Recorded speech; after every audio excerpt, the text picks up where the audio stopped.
آج بہت ہی خوبصورت انداز میں جانتے ہیں کہ اللہ رب العزت نے انسان کی تخلیق کیسے کی اور آدم علیہ السلام کی پیدائش کیسے ہوئی، آئیے جانتے ہیں۔ اللہ رب العزت نے قرآن میں بالکل واضح کر دیا کہ انسان کی تخلیق کیسے ہوئی۔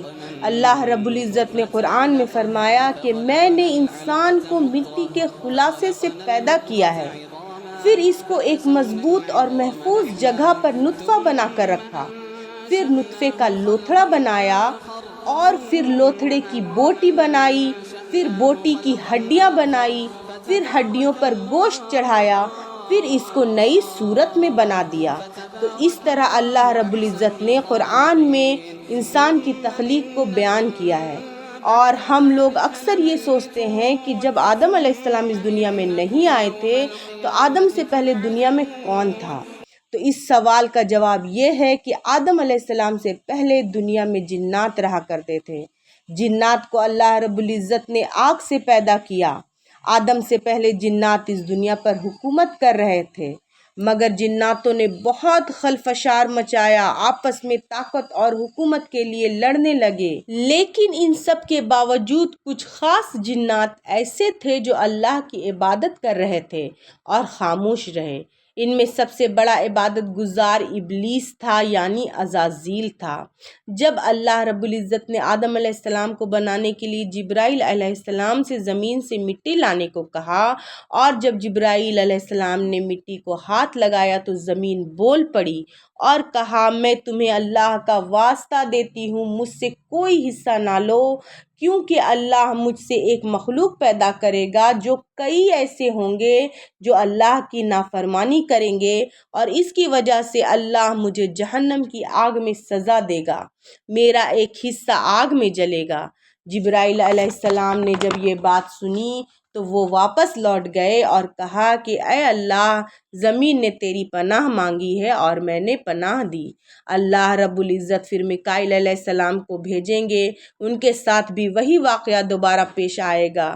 زمین نے پھر پناہ مانگی اور انہوں نے زمین کی بات مان لی۔ پھر اسرافیل علیہ السلام کو بھیجا گیا اور پھر ان کے ساتھ بھی یہی ہوا، پھر وہ بھی واپس آ گئے۔ اس طرح 3 عظیم فرشتے واپس لوٹ گئے تھے۔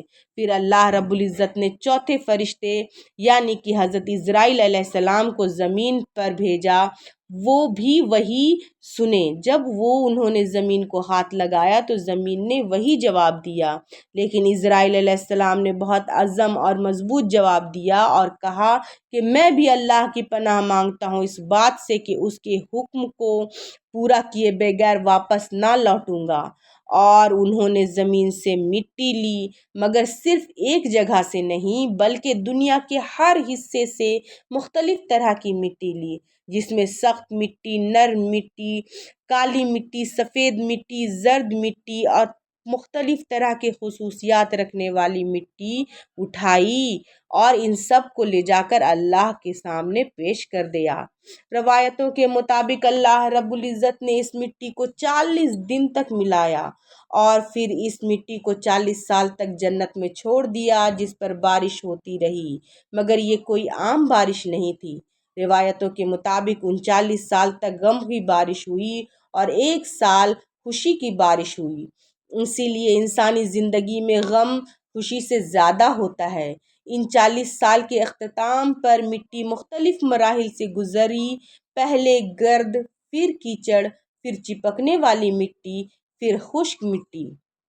آخر کار ایک مضبوط اور ایک بہترین عظیم مجسمہ مکمل بن کر تیار ہو گیا، جو کہ 70 ہاتھ لمبا تھا۔ روایتوں کے مطابق آج کے حساب سے 30 میٹر لمبا۔ اس کا سر بادلوں کے قریب تھا، آنکھیں بند تھیں، وہ انسان جیسا تھا، مگر اس کے اندر صرف خالی پن تھا، وہ صرف ایک مجسمہ تھا، ابھی اس کے اندر روح نہیں ڈالی گئی تھی۔ فرشتے اس کے قریب آئے اور اس کے گرد گھومنے لگے اور کہا، اللہ نے اسے کس مقصد سے پیدا کیا ہے؟ اور ان کے درمیان ایک ایسا بھی تھا جو سوال نہیں کر رہا تھا اور وہ تھا عزازیل۔ اس عظیم سانچے کے گرد عزازیل گھوما، اس نے دیکھا اور روایتوں کے مطابق ایک عجیب کام کیا۔ وہ اس جسم کے سوراخوں کے ذریعے اندر داخل ہوا، جسم میں گھما اور باہر نکل آیا، اور اس نے خود سے کہا کہ میں انہی راستوں سے اس کو دھوکہ دوں گا۔ یہ بہت ہی سخت ترین اور ایک سوچا سمجھا جملہ تھا۔ وہ جسم جو ابھی زندہ بھی نہیں ہوا تھا اور عزازیل اپنا منصوبہ بنا چکا تھا، لیکن فرشتے کسی اور کام میں مصروف تھے۔ اس وقت عزازیل نے فرشتوں سے سوال کیا کہ اگر اللہ اس میں روح پھونک دے اور اس کو تم پر برتری دے دے تو تم کیا کرو گے؟ فرشتوں نے جواب دیا، ہم اللہ کی اطاعت کریں گے۔ وہ عظیم جسم کھڑا تھا اور کائنات اس کے لیے تیار کی جا چکی تھی، پھل، دریا، سب کچھ، صرف روح کی کمی تھی۔ روایات کے مطابق جب روح پھونکی جاتی تو آہستہ آہستہ جسم میں پھیلتی، اور جیسے ہی آنکھیں کھلتی اور جنت کو دیکھتی، آدم علیہ السلام فوراً آگے بڑھنے کی کوشش کرتے۔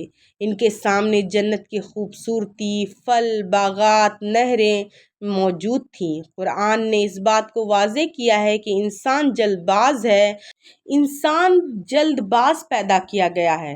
فرشتے بے صبری سے اس کا انتظار کر رہے تھے، اور اللہ رب العزت نے اس عظیم جسم میں روح پھونکی۔ اس لمحے انسانی تاریخ کا آغاز ہوا۔